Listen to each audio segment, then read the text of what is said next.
Assalamualaikum warahmatullahi wabarakatuh. Bismillahirrahmanirrahim. Nama saya Salma Aziza. NPM saya 163.18023 kelas A. Di sini saya akan memaparkan tentang UTS perbaikan TSS saya yang akan dijelaskan di slide berikutnya. Terima kasih. Pertama, soal nomor 1, yaitu jelaskan tentang mekanisme pembentukan granul yang dilandasi mekanisme ikatan antar partikel. Baik, yang pertama kita akan membahas mekanisme ikatan antar partikel. Nah, yang terjadi di yang pertama ini yaitu adalah ketika partikel zat aktif dan zat tambahan dalam satu sistem akan melakukan interaksi atau tidak. Nah, yang terjadi itu adalah interaksi gaya tarik-menarik. Nah, kemudian setelah mengetahui terjadi interaksinya, kita dapat membahas tentang pembentukan granul.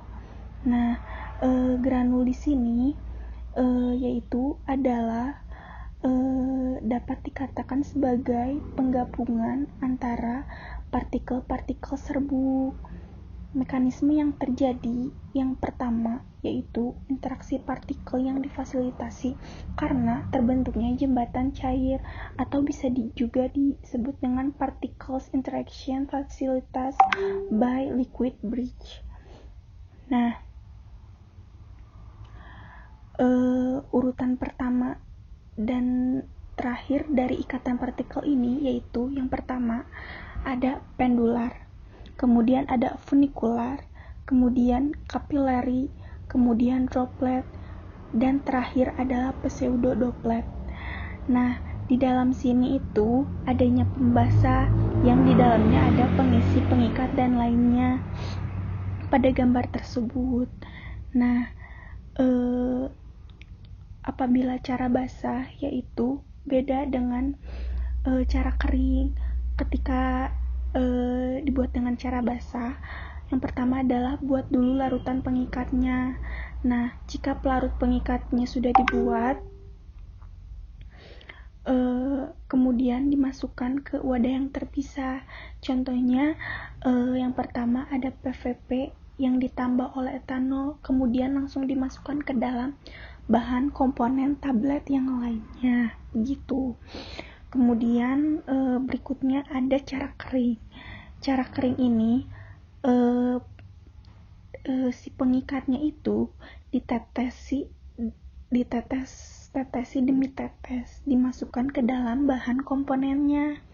Nah, tetapi kalau cara basah ini dibuat dulu larutan pengikatnya, baru dimasukkan ke bahan komponennya seperti yang sudah dipaparkan sebelumnya. Nah, pada poin pertama ini, mengapa namanya liquid bridge? Karena ada lem basah sebagai pengikatnya. Nah, di dalam bentuk-bentuk interaksi fasilitas yang dilandasi oleh jembatan cair adalah yang paling baik adalah kapilari, karena kapilari ini mempunyai tarik-menarik yang kuat ketika bergabung. Sedangkan droplet ini tidak punya ikatan tarik-menarik yang kuat. Kemudian selanjutnya ada particles interaction facilities by solid bridge, atau juga bisa disebut sebagai interaksi partikel yang difasilitasi oleh jembatan kering. Nah, setelah proses sebelumnya terjadilah interaksi partikel ini yang difasilitasi jembatan padat. Yang difasilitasi jembatan padat ini seperti sebelumnya Bapak pernah bilang bahwa dapat dianalogikan seperti seseorang menyusun tembok, karena misal ketika semen dibasahi kemudian lalu dikeringkan dan setelah itu menjadi sebuah tembok. Nah, tembok inilah yang akan menjadi jembatan padat yang kuat. Dapat dianalogikan sebagai berikut pada gambar. Yang pertama yang binder droplets dengan powder yang dibasahi kemudian akan membentuk pembasahan, yaitu liquid bridge. Lalu ketika itu setelah dikeringkan ada solid bridge, dan kemudian hasil akhirnya adalah raspberry struktur atau juga bisa disebut dengan final akhirnya. Nah, kalau misalkan di granulasi basah melalui proses solid bridge dulu karena dibasahi, ada proses wettingnya. Kalau di granulasi kering langsung di solid bridge. Nah, di solid bridge ini kapan ia mempunyai pengikatnya itu ketika dikasih penekatan yang tinggi pada saat proses compression yang terjadi. Nah, itulah yang akan membentuk panas internal. Panas internal ini membuat pengikat menjadi meleleh. Yang dimaksud adalah yang membuat partikel dengan partikel membuat jembatan padat. Nah, setelah itu ada proses konsolidasi dan koalesen. Nah, proses konsolidasi dan koalesen ini yang akan membentuk final akhir yang bisa disebut dalam gambar ini adalah raspberry struktur. Nah, setelah itu dari solid bridge itu ketika dikeringkan akan membentuk kapiler, kemudian langsung membentuk inti-inti granul atau raspberry struktur. Kemudian yang terakhir adalah attractive force between solid particle atau yang bisa disebut sebagai interaksi gaya antar partikel. Nah, seperti yang diketahui